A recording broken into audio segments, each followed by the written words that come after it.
સાવરકુંડલા શહેર હળ માટે ખૂબ જ પ્રખ્યાત છે અને સાથે જ હવે ખેડૂતોના ખેત ઓજાર માટે પણ ખૂબ જ પ્રખ્યાત બન્યું છે.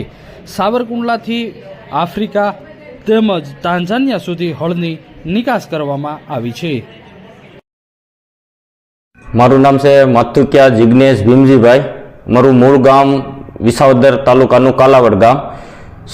સૌપ્રથમ પહેલાં મારા પપ્પા ખેતી કામ કરતા હતા. ખેતીમાંથી એને એવું મગજમાં આવ્યું કે આપણે કોઈ નવી ટેકનોલોજી બનાવી. સૌપ્રથમ 1990ની સાલમાં ક્યાંય લસણ વાવવાની ઓરણી નહોતી.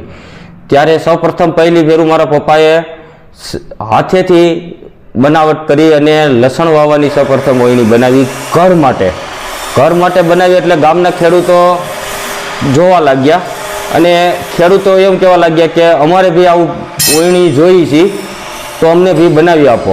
એટલે મારા પપ્પાએ એક બે ખેડૂતને ઓરણી